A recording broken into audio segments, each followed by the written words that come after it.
कशासी वाढला भक्ती विना पशु कशासी वाढला सतविनय नेला कैसा नाही काय माये गेली होती भूतापाशी हरिनय मुखासी अरे मुढा पातळते करिता पुढे आहे पुसता काय उत्तर देता होशील तू अनेक यातना यम करवील कोण सोडवील तेथे तुझला एका जनार्दनी सांगता हे तोंडे आवाचरडे बोलताची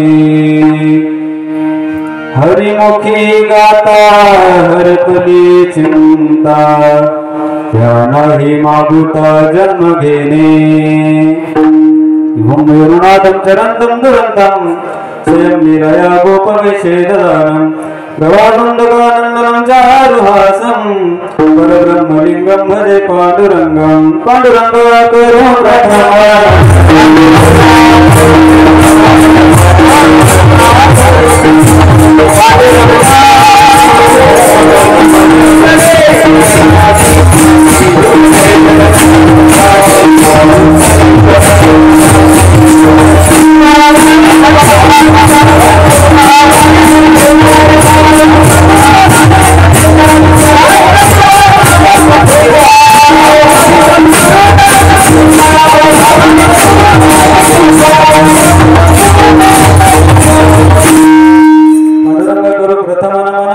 चरण संताजिया त्यांच्या कृपादानी कथेचा विस्तार बाबाची सद्गुरुदास तुका कलावज्ञ जीवोद्धरार्थावतारं कलंकांत तेजोदिका मोदिवक्त्रं कलामेश वादापनोधार दक्षं समाधस्थमूर्तिं भजे ज्ञानदेवं ॐ नमो ज्ञानेश्वराय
दीपा नमो सद्गुरु सच्चिदानंद रूपा नमो सद्गुरु भक्त कल्याण मूर्ती नमो सद्गुरु भास्कर पूर्ण कीर्ती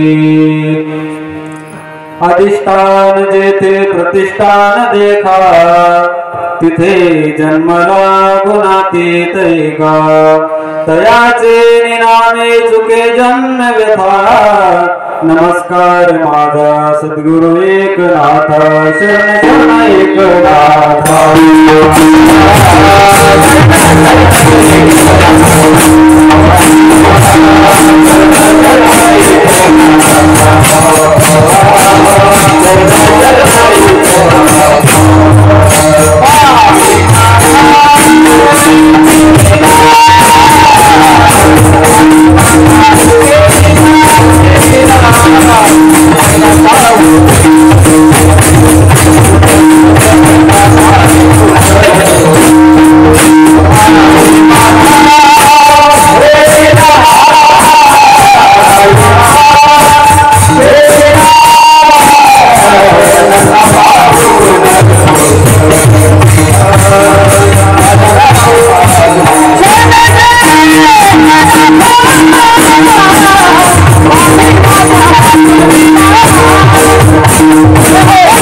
शरण शरण एकनाथ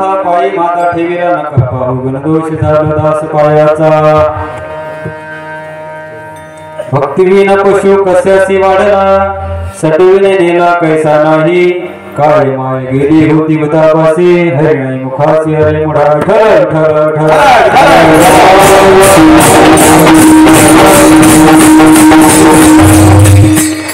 भक्तिविन पशु कशासी वाढला सटविने नेला कैसा नाही प्रस्तुत कीर्तन सेवेसाठी घेतलेला अभंग पुण्य शरीर गोदावरी मातेच्या तीरावर असणारे दक्षिण काशी म्हणून प्रसिद्ध असणारे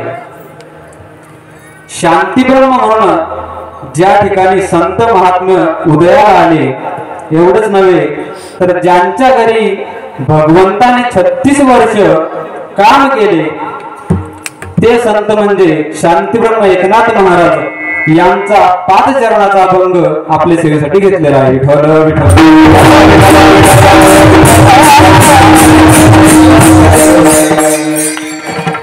नाथ महाराजांचा अभंग आहे आणि नाथ महाराजांचा अभंग हरिपाठ प्रकरणातील आहे. कोणत्या प्रकरणातील आहे? हरिपाठ या प्रकरणातील आहे. या संत मालिकेमध्ये पंचरत्न हरिपाठ आहे. किती? पंचरत्न हरिपाठ आहे. त्यापैकी मुख्य 2 आहे. एक माऊलीचा हरिपाठ आणि एक नाथ महाराजांचा हरिपाठ. आणि आपली जी फिरती पौर्णिमा महोत्सव आहे त्या फिरती पौर्णिमा महोत्सवामध्ये आपण जे प्रकरण चालू केलेलं आहे ते कोणतं आहे? नाथ महाराजांचा हरिपाठ. आणि या फिरती पौर्णिमा महोत्सवामध्ये आजची पौर्णिमा म्हणजे किती पौर्णिमा आहे? कितवी पौर्णिमा आजची? 27वी. कितवी आहे? 27वी पौर्णिमा आहे. म्हणजे 2 तर पूर्ण झाले आणि 3ऱ्या तपाला सुरुवात आहे की नाही? 27वी पौर्णिमा आणि या 27व्या पौर्णिमेमध्ये हरिपाठामधला 9व्या क्रमांकाचा अभंग या ठिकाणी सेवेसाठी घेतलेला आहे. विठ्ठल विठ्ठल.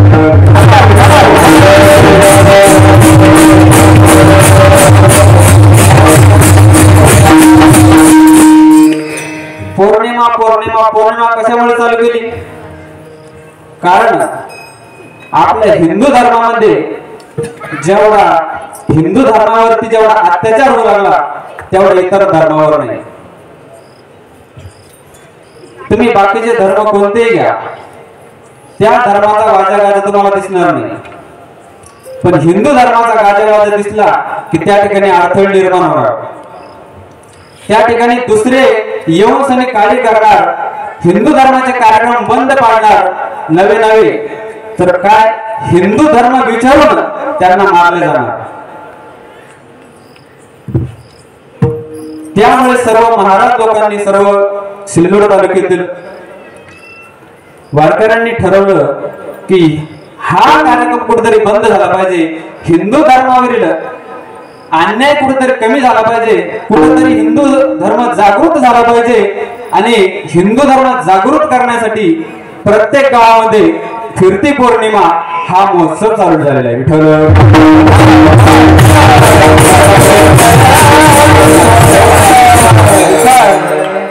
या ठिकाणी 26 पौर्णिमा पूर्ण झालेली आहे, आता ही 27वी पौर्णिमा आहे आणि या पौर्णिमाच्या निमित्तानं या ठिकाणी मला मिळालेली सेवा, माझं काहीतरी परम भाग्य, आदरणीय हरिभक्त पारायण आमच्या आपल्या तालुक्यातले ऋषीमाचार्य माणिकजी महाराज कासुतकर यांच्या प्रेरणेतून हा कार्यक्रम सुरुवात आहे आणि या कार्यक्रमाचं नारळ आज बोजगाव या गावकऱ्यांनी घेतलेलं आहे।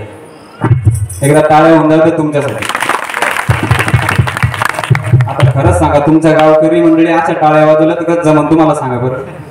हा स्वतःसाठी अशा टाळ्या वाजवता का? अशा कडकड टाळ्या झाल्या पाहिजे। तर हिंदू धर्माचे असाल तर कडाकड अशाच टाळ्या शेवटपर्यंत चालू ठेवा, म्हणजे मध्येच नाही वाजवायचं बरं का?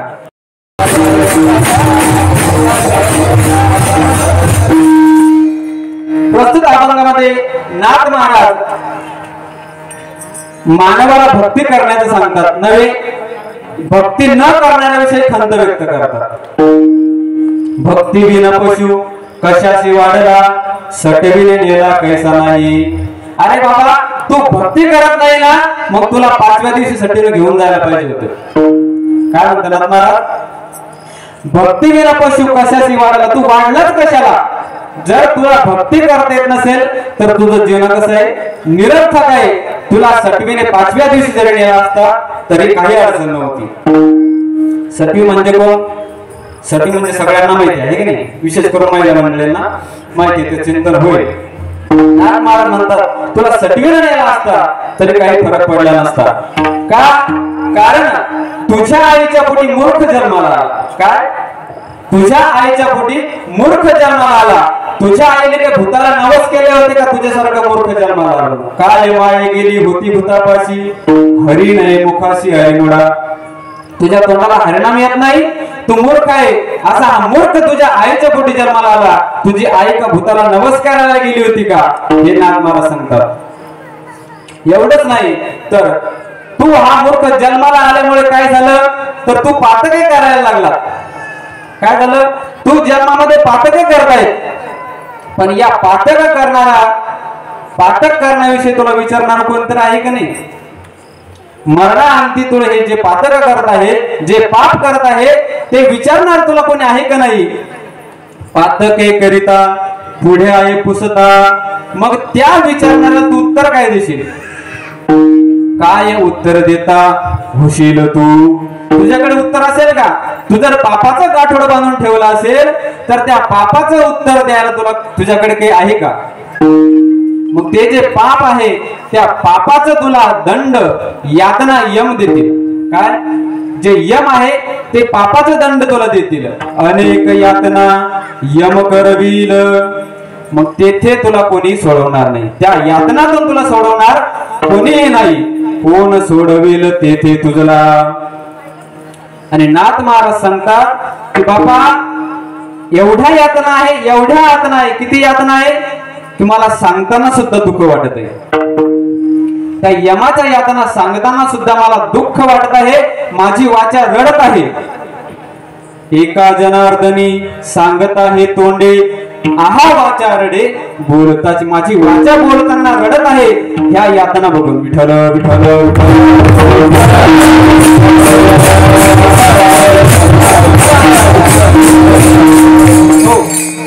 हा झाला अभंगाचा सरळ सरळ अर्थ। समजला सगळ्यांना? समजला का? काहीतरी माना हलवा, समजला का? हो, चांगली गोष्ट आहे। भोजगाव मधली माणसं हुशारी बरं का. जेवढे आजपर्यंत इथं कीर्तन झाले त्या सर्व महाराजांनी सांगितलेलं आहे की कीर्तनी बडबड करील जो कोणी बेंडूक होऊन येईल जन्मा. आहे की नाही. त्याच्यामुळे कोणीही बोलत नाही. सगळे म्हणतात तूच वय बेंडूक तूच वय. आहे की नाही.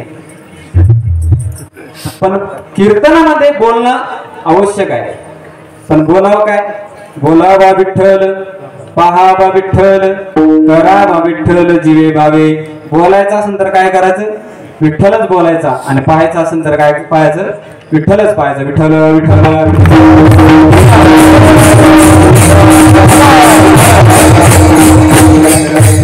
हा झाला अभंगाचा सरळ सरळ अर्थ. आणि कीर्तन कशा निमित्त आहे हे आपल्याला माहित आहे. हे 8:15 वाजता कीर्तन संपलं की लगेच काय जायचं म्हणजे त्याच्या घरी. आहे की नाही. महत्वाचं आहे ना. आहे की नाही. लगेच महाप्रसाद आहे. त्याच्यामुळे आपण फक्त 40 मिनिटांमध्ये सेवा उरकणार आहे. किती. आहे की नाही. बऱ्याच लोकांना सोमवार आहे.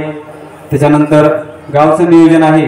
जेवढं लवकर होत येईल तेवढं लवकर आपण सेवा संपवण्याचा प्रयत्न करू. विठ्ठल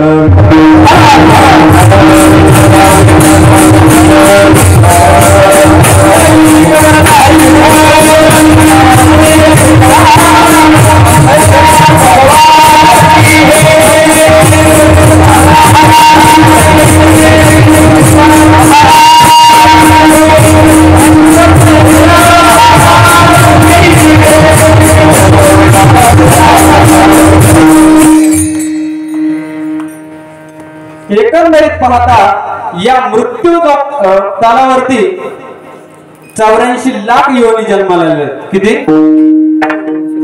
84 लाख योनी या पृथ्वी तलावर जन्माला आलेल्या आहेत. त्यापैकी 83,99,999 योनी या कोणते भोगप्रधान आहे. कोणते भोगप्रधान आहे. फक्त या पृथ्वी तलावरती मानवच एक अशी योनी आहे ज्याच्यामध्ये आपला स्वतःचा आत्मउद्धार करता येतो. काय.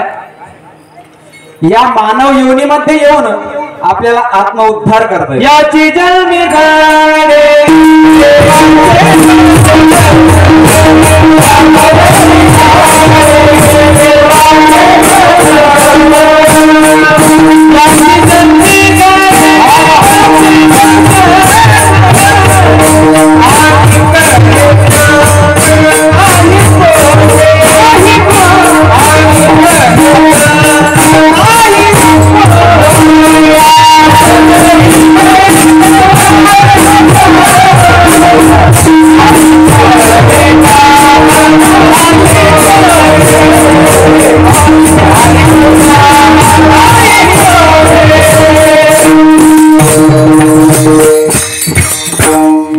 देही घडे देवाचे भजन अनेक हे ज्ञान नाही कोटी. इतर योनीला ते ज्ञान नाही. मग मानव जन्मात आलेलो आहोत ना तर आत्मउद्धार करून घ्या. काय करून घ्या. आत्मउद्धार करून घ्या. आत्मउद्धार का करून घ्या तर शास्त्राने जे 4 कारण सांगितले. किती. 4 कारण सांगितले. पहिलं कारण आत्मउद्धार द्वारवत्वाद. काय सांगितलं. आत्मउद्धार मानव शरीर हे काय आत्मउद्धाराचं दार आहे. काय आत्मउद्धाराचं दार आहे. दुसरा हेतू सांगितला अंत साधनत्वाद. हे मनुष्य शरीर शेवटची संधी पुढे भेटन याची गॅरंटी नाही. अंत साधनत्वाद. तिसरा हेतू सांगितला तर प्रयोजनत्वाद. मानव देहाचं प्रयोजन काय हे सांगितलं. आणि चौथा हेतू सांगितला शास्त्र आग्रहात्वाद. किती झाले 4. लक्षात ठेवा बरं का. कीर्तन लक्षात नाही राहिले तरी चालेल पण हे 4 गोष्टी लक्षात ठेवणं म्हणजे आमचं कीर्तन सफल झालं. पहिलं आत्मउद्धार द्वारवत्वाद अंत साधनत्वाद तत्प्रयोजनत्वाद आणि शास्त्र आग्रहत्वात्. तर या ठिकाणी पहिलं बघायचं आपल्याला काय काय पहिलं आत्मोद्धार द्वारवत्वात्. म्हणजे काय हे शरीर काय आहे आत्मोद्धाराचं दार आहे. काय असतं आपल्याला एखाद्या घरामध्ये शिरायचंय काय करायचं आपल्याला एखाद्या घरामध्ये शिरायचंय तर मग घरामध्ये शिरण्यासाठी कशाचा वापर करावा लागतो दाराचा वापर करावा लागतो बरोबर ना. घरात रिघावे दाराची ये सोयी भिंती सवे डोई फोडू नये. घरात जात असताना दारातूनच जावं. भिंतीला जर डोकं लावलं तर डोकं फुटल्याशिवाय राहणार नाही. अजून सोपं करून सांगतो दृष्टांत सांगतो. माऊली ज्ञानोबराय सांगतात नगर भ्रमता जन्म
जन्म जाओ परिप्रवेश एका द्वारी रे.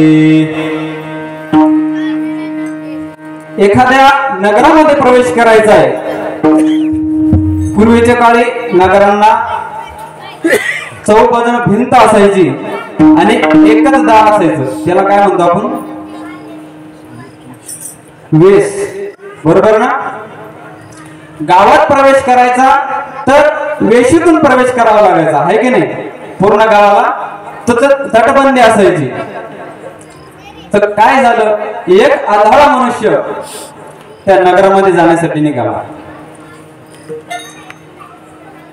आणि जात असताना त्याला चाहूल लागली कोणीतरी येतंय. त्याने आवाज दिला अहो कोण आहे. तर तो म्हणला मी शामराव.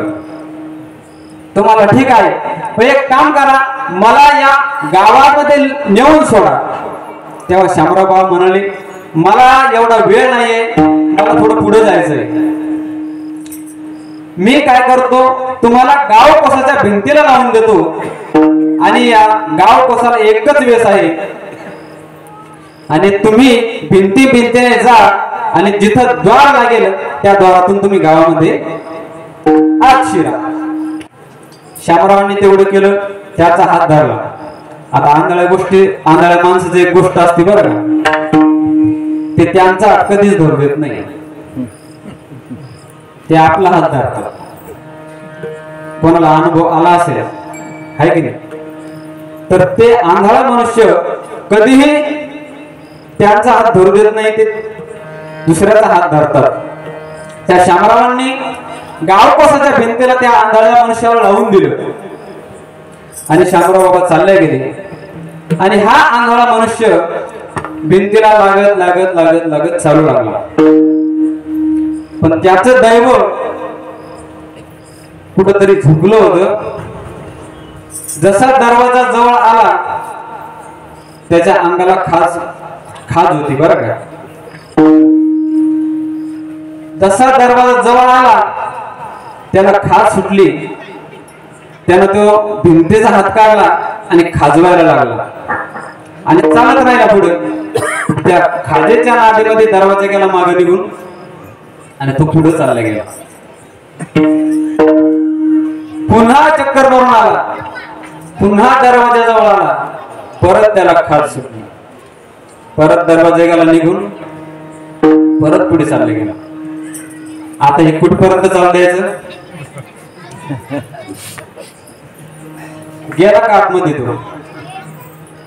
माऊली म्हणतात नगर भ्रमता जन्म जाओ परिप्रवेश एका द्वारी रे. जसं नगरामध्ये प्रवेश करण्यासाठी एक द्वार आहे आणि या द्वारामध्ये जाताना द्वारात जर जायचं असेल तर विषयाची खाज आवरावी लागेल. काय? आपल्याला जर नगरामध्ये प्रवेश करायचा असेल तर विषयाची खाज आवरावी लागेल. तसं आपल्याला जर आत्मोद्धार करायचा असेल तर या देहाच्या विषयांची खाज आवरावी लागेल. विठ्ठल विठ्ठल.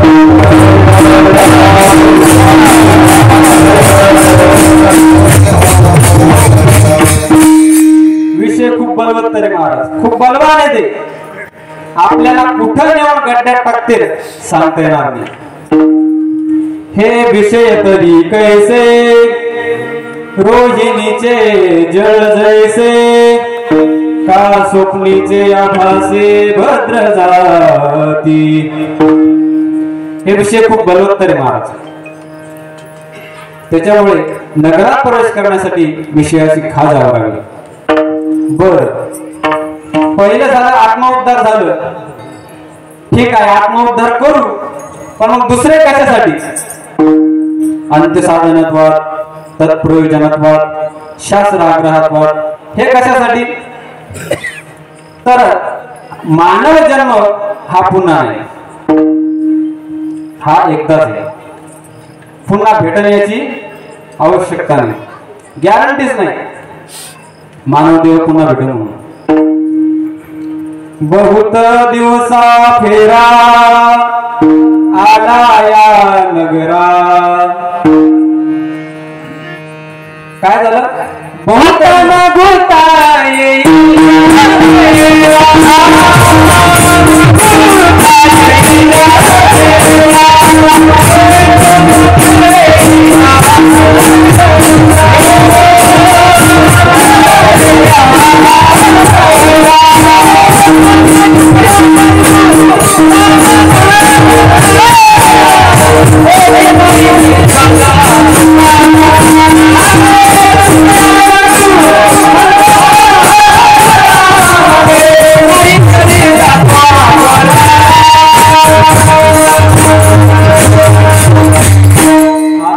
येईल फेरा. हे तो न घडे या नगरा. हे शरीर पुन्हा पुन्हा आहे.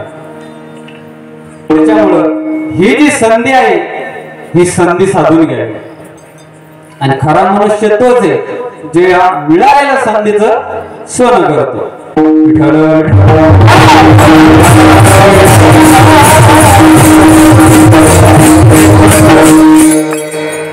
माणसाच्या आयुष्यामध्ये अनेक संधी येतात, पण खरा मनुष्य तोय जो या संधीचं सोनं करतो. आता उदाहरणार्थ सांगायचं झालं तर एखाद्या नवीन लग्न झालेल्या माणसाला जर वाटत असेल की आपल्या पत्नीवर आपला प्रभाव आयुष्यभर राहावा तर त्याच्यासाठी संधी कोणती? लग्न झाल्यानंतर पहिला दिवस. लग्न झाल्यानंतर पहिल्या दिवशी जर याचा प्रभाव पडला तर आयुष्यभर पडत राहतो, आणि पहिल्या दिवशी जर हुकला तर मग आयुष्यभर गोते खात राहतात. तसं नाही. उदाहरण सांगतो. विठ्ठल विठ्ठल.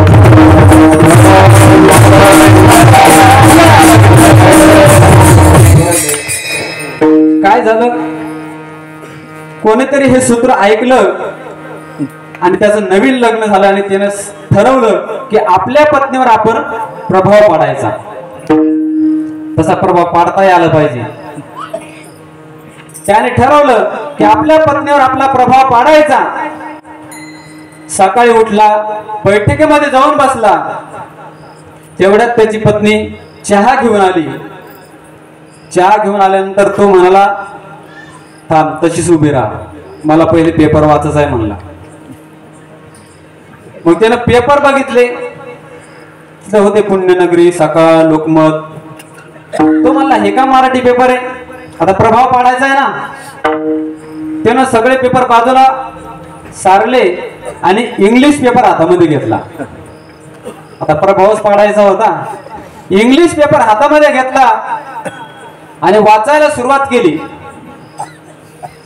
आणि वाचत असताना पत्नीला सांगू लागला, बघ म्हणले लोक किती वेडे, एवढी फास्ट गाडी चालवतात की ही गाडी उलटी होऊन सनी हिचे चाकावर झाली. एवढी जोरामध्ये गाडी चालवतात. आणि आहे तसं आहे की नाही, आता रोड चांगले झाले त्याच्यामुळे लोक फास्ट गाडी चालवतात. पण झालं उलट. याची पत्नी थोडी शिकलेली होती. आता आहे ना, मुली सर्वात जास्त शिकलेला आहे की नाही. याची पत्नी शिकलेली होती आणि याची पत्नी त्याला हळूच म्हणाली, अहो ऐका, तुला काय समजतं, अगं हा इंग्लिश पेपर आहे, तुला वाचता येणार नाही. पण ती म्हणाली, अहो नाही तसं नाही, तुम्ही पेपर उलटा धरलेला आहे. आणि त्या दिवशी त्या पेपरामध्ये गाडीची जाहिरात आलेली होती. आणि त्या दिवशीपासून त्या पप्प्याची मम्मी पप्प्याला सांगू लागली की पप्प्या, तुझा बाप आहे ना पहिल्यापासून वेड्यावानी करतो, विठ्ठल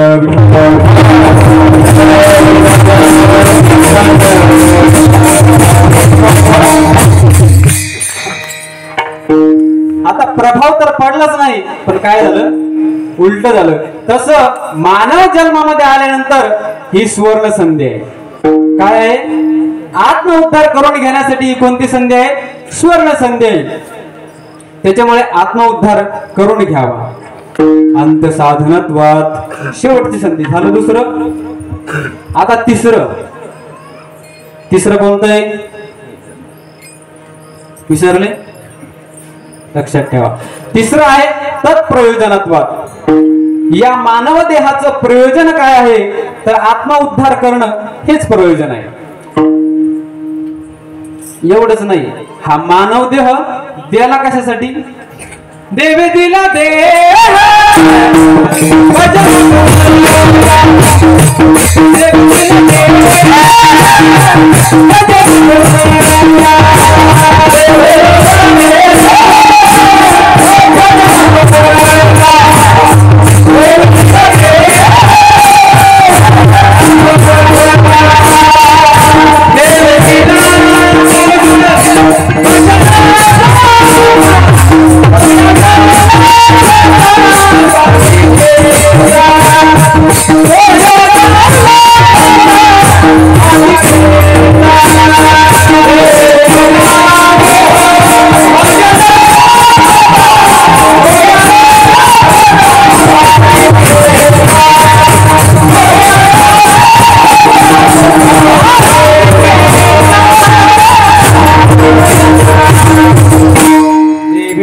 देह भजना घोमटा तोया झाला फाटा बधिकेचा. भगवंताने ते मनुष्य देह मनुष्य योनी निर्माण केली. ती कशासाठी केली, भक्ती करण्यासाठी, देवाचं नाव घेण्यासाठी. दिले इंद्रिय हात पाय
इंद्रिय हात पाय कान डोळे मुख बोलाया वचन. अरे बाबा तुला इंद्रिय दिलेले आहेत ना, मग त्या इंद्रियानं काय कर. डोळे तुम्ही घ्यारे सुख पहा विठोबाचे मुख, तुम्ही ऐका रे कान माझ्या विठोबाचे गुण. अहो त्या इंद्रियानं त्याचंच नाव घ्यायचं आहे. मग माणूस घेतो का हो. नाथ महाराजांना त्याचाच राग आला बरं का. नाथ महाराजांनी बघितलं भक्ती करता पण भक्तीमध्ये चित्त आहे का. भक्ती करत असताना त्याचं मन स्थिर आहे का, हे नाथ महाराजांनी बघितलं. आणि त्या लोकांमध्ये नाथ महाराजांना काही असे आढळले की ते भक्तीचं नामोनिशाण नाही. संसार एक संसार, संसार दोन्ही संसार, हे नाथ महाराजांनी बघितलं आणि नाथ महाराजांना राग आला. आता नाथ महाराजांची पदवी कोणती आहे. शांती ब्रह्म आहे. आता हे जे वाक्य आहे या अभंगामध्ये भक्ती विना पशु कशाशी वाढला. आता हे नाथ महाराजांना बोलणं शोभतं का. आपला अधिकार नाही. पण ज्या नाथ महाराजांना आपण सर्व संतांनी शांती ब्रह्म पदवी दिली त्या नाथ महाराजांना राग यावा, हे खरं आहे का खोटं आहे. तरी खोटं आहे. महाराज नाथ महाराजांना राग आला. कसा आला. एका आईचं मूल उन्हामध्ये खेळत होतं. काय. एका आईचं मूल उन्हामध्ये खेळत होतं. ती आई म्हणते अरे सावलीत मर. काय म्हणते आई. सावलीत मर. मग आता याचा अर्थ असा होता त्यानं सावलीत यावं मरून जावं. नाही महाराज. नाथ महाराजांचं बोलणं हेच आहे. कळवळ्याचं बोलणं आहे. काय. नाथ महाराजांचं बोलणं कळवळ्याचं आहे. नाथ महाराजांना समाजाचा कळवळा आहे, साधकाचा कळवळा आहे. त्या कळवळ्यापोटी नाथ महाराज म्हणतात अभंगाच्या पहिल्या चरणात.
पशु कशासी वाढला सटविने गेला कैसाने. नाथ महाराजांना कळवळा आला आणि जे भक्ती करत नाही त्यांच्यासाठी नाथ महाराज पहिले चरण वापरतात. भक्तीविना पशु.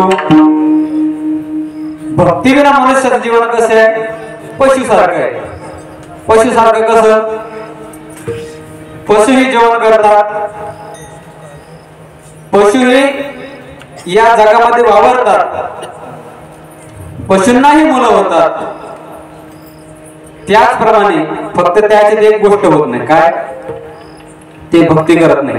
पण त्याला अपवाद आहे बरं का. काही पशु अपवाद आहे. भागवतामध्ये वर्णन येतं पशुचं बरं का. कोणत्या पशुचं? गजेंद्राचं. गजेंद्र कोण आहे? पशु आहे ना. पण गजेंद्राने धावा केला भगवंताचा तर भगवंत तिथं हजर झाला. अजून नकर, हे दोन पशु आहेत. एवढं जाऊ द्या. पुराणातलं सांगल्यापेक्षा आपल्या जवळच आणवा गाव जिथे दादा महाराज, सद्गुरु दादा महाराज यांच्या पिढीमध्ये कुत्रा होता. बरोबर ना महाराज? कुत्रा एकादशी धरायचा. काय करायचा कुत्रा? एकादशी धरायचा. एवढंच नाही तर पंढरपूरमध्ये ठाकूर बुवा यांची फड परंपरा आहे. जे पंढरपूरमध्ये राहिलेले त्यांना माहिती आहे. त्या ठाकूर बुवांचा घोडा सुद्धा एकादशी धरायचा. एकादशी धरतच नव्हता, पंढरीची वारी सुद्धा करत होता. मग आता मला सांगा याच्यातले किती लोक पंढरीला जाऊन आले बरं? राहू द्या. मला की तुमचे सातबारे उकलायचे नाही. सातबारे उकलण्याचं काम राऊत बाबा, वक्ते बाबा यांच्याकडे बरं का. वास्तविक पाहता हा अभंग मला यायलाच नव्हता पाहिजे. याच्यासाठी कोणीतरी अधिकारी व्यक्ती असावा लागतो. पण या अभंगाला थोडं स्पर्श करून मी आपलं दुसरं जे चिंतन आहे थोडं ते मांडणार आहे. विठ्ठल विठ्ठल.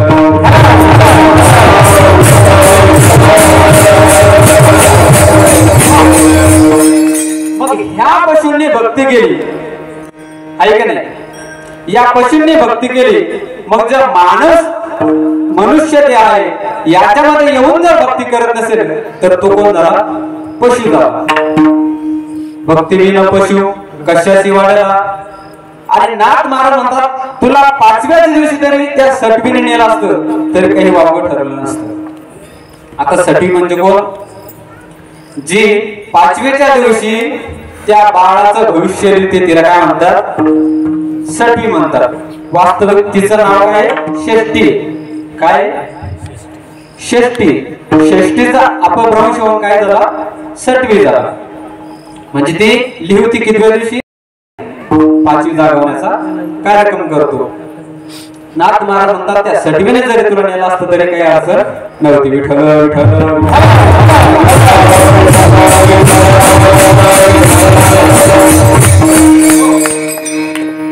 तर एवढंच नाही तर नाथ महाराजांनी पुढे शब्द वापरले की अरे बाबा तू भक्ती करत नाही ना, मग तुझ्या आईच्या पोटी तू मूर्ख जन्माला आलेलास. काय? मूर्ख जन्माला आलेलास. मूर्ख कोणाला म्हणतात? ज्याला काही कळत नाही त्याला मूर्ख म्हणतात. आता आईच्या पोटी मूर्ख पुत्र जन्माला येणं याला काही पाप आहे आणि याला काही आईचाही दोष लागतो बरं का. आई वडिलांचं पुण्य याच्यातून संतती कशी चांगली किंवा वाईट जन्माला येते. आता ध्रुव प्रल्हादाचं जर आपण चरित्र बघितलं तर प्रल्हादाची आई कोण? कयाधू माता. कयाधू माता कशा? भक्तिवान. आणि त्यांच्याच वंशामध्ये वेद नावाचा राजा झाला. तो वेद कसा निघाला? दुराचारी निघाला. कारण वेदाची जी आई होती ती कशी होती? दुराचारी होती. म्हणून हे भागवतातले उदाहरण आपल्याला पाहता येईल. म्हणून नाथ महाराजांनी सुद्धा ते या ठिकाणी सांगितलेलं आहे की तुझ्या आईने पोटामध्ये दगड वागवला एवढंच नाही तर तुझ्या आईने का भूताला नावच केला होता की तुझ्यासारखा मूर्ख जन्माला अपंगाच्या दुसऱ्या चरणामध्ये.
प्राणी होय त्या यमाचा पाहुणा होण्यापेक्षा देवाचा सेवक व्हा. एवढ्या यातना की त्या यातनांचं वर्णन करत असताना माझ्या वाणीला दुःख होतंय, माझी वाचा रडत आहे. हेच नाथ महाराज अभंगाचे शेवटचे चरण. एका जनार्दनी सारखा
महावाचारडे बोलताची. या ठिकाणी नाथ महाराजांनी पहिल्या 2 चरणामध्ये खंत व्यक्त केलेली आहे.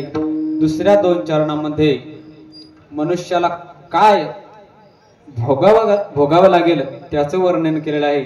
आणि शेवटच्या चरणामध्ये नाथ महाराजांना किती कळवळ आहे हे सांगितलेलं आहे.